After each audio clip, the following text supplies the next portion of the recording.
Welcome to another episode of Disney Dust. It's DisneyDwayne, and in this episode, we review the Twisted Tale book series by Liz Braswell. This series still features the same Disney characters we love, except that it changes their story with a supposition, a what if. Like, what if Aladdin didn't manage to steal the lamp? It then becomes interesting and refreshing to see the same characters we know embark on a different timeline than they would have otherwise experienced. And I have to say the Aladdin one was my favorite so far. The lovely thing about books that movies can't do as well is that the audience, or in this case readers, spend a lot more time inside the heads and thoughts of the characters.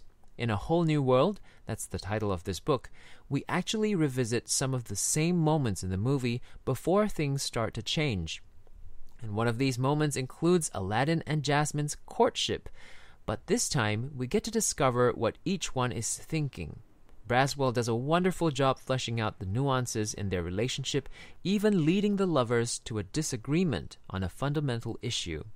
The parallels drawn between our world and Agrabah also make us consider our own issues in a different light. Not to mention, it adds depth and reality to a city that otherwise was just a two-dimensional backdrop for our characters. For example, the book explores Jasmine's thoughts about the poverty around her, and she instantly becomes a better version of herself than the movie.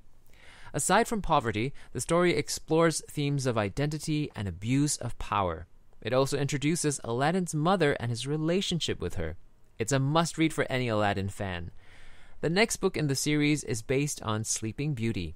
I found this book less interesting because a lot of it happened in her mind. Somehow, it wasn't as epic as the adventure that Aladdin's was.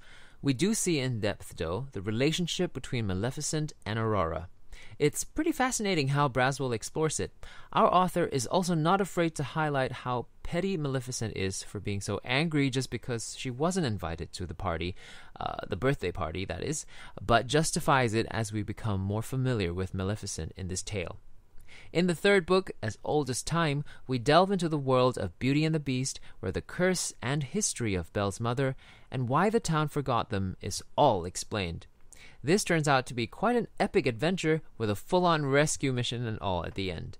We find out why the village, including Belle, has forgotten about the castle and its inhabitants. We also find out why the portrait displays an older-looking prince, because technically the beast was cursed when he was 11, and you can calculate this from the fact that at the end of the curse, it was going to be the beast's 21st birthday, and the fact that in Be Our Guest, it's mentioned that the curse had been in place for 10 years already. In her writing, Braswell is not afraid to push the PG boundaries in her versions of Disney stories and include such things as killing off characters or kicking people in the nuts. The fourth book in the series is based on Mulan, but this time it's going to be written by another author. It'd be interesting to see how this series continues. What ifs would you like to see? Leave some comments on the video. Till the next episode of Disney Dust, this is DisneyDwayne, wishing you a magical day.